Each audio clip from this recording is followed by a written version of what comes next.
জয় নিতাই। তো এসে গেলাম নিত্যানন্দ প্রভুর আবির্ভাব স্থান একচক্রা গ্রামে পাণ্ডবতলা। তো যে স্থানে পঞ্চ পাণ্ডবগণ এসেছিলেন সেই স্থানে এখন আমরা। তো বলছে যেদিন ভীম সব কিছু নিয়ে বক রাক্ষসের কাছে বকাসুর বা বক রাক্ষসের কাছে গিয়েছিলেন, তো ওই দিন সমস্ত পুত্ররা, কুন্তির সমস্ত পুত্ররা সন্ধ্যায় যখন ফিরে আসলেন, তখন কুন্তি মাতা সবাই যুধিষ্ঠির মহারাজকে সব কিছু জানালেন এবং বলছে, আমরা তো এই ব্রাহ্মণ পরিবারে থাকি, ব্রাহ্মণদের রক্ষা করা আমাদেরই কর্তব্য।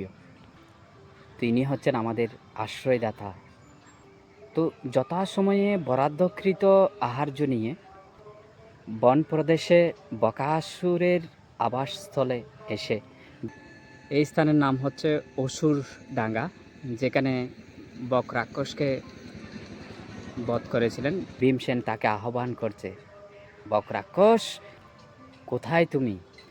এই বলে বক রাক্ষসের জন্য যে আহার্য নিয়ে এসেছিল, ভীম তা নিজেই আহার করছিলেন। এরপর বকাসুর এসে ভীমের ভোজন করতে দেখে রেগে গেলেন এবং ভীমকে প্রহার করার জন্য ধাবিত হলেন। এদিকে ভীম অবিচলিতভাবে ভোজন করছিলেন।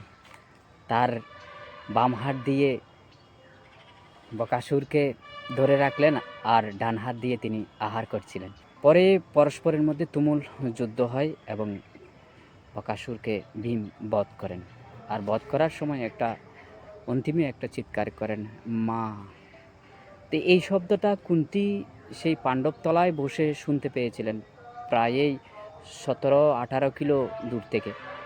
তখন মাতা কুন্তির চিন্তা হয়েছিল। তো এদিকে ভীম না ফেরার কারণে অর্জুন চিন্তিত হয়ে সর্প বাণ যোজন করলেন এবং সে বাণ নিক্ষেপ করলেন। তো ভীমকে খুঁজতে খুঁজতে গিয়ে তারা মোরেশ্বর শিবের আগেই ভীমের সাথে সাক্ষাৎ হয়। তো অর্জুনকে কোটাসুরের কাছে যেতে হয়নি, এর আগেই ভীমের সাথে সাক্ষাৎ হয়ে যায়। তো অর্জুন বলছেন, আমি তো বাণ যোজন করেছি, সর্পবাণ, এটা কী করব? তখন কুন্তিমাতার নির্দেশে কুন্তিমাতা বলল, ওই স্থানে একটা তমাল বৃক্ষ রয়েছে। কুন্তিমাতার নির্দেশে ওই সর্পবাণ নিক্ষেপ করেন। এই যে আমার পিছনে তমাল বৃক্ষ, সেই তমাল বৃক্ষের গোড়ায় এই সর্পবাণ এসে পড়ে। ওখানে তিনি সর্প হয়ে বসবাস করছেন। জয় নিতাই।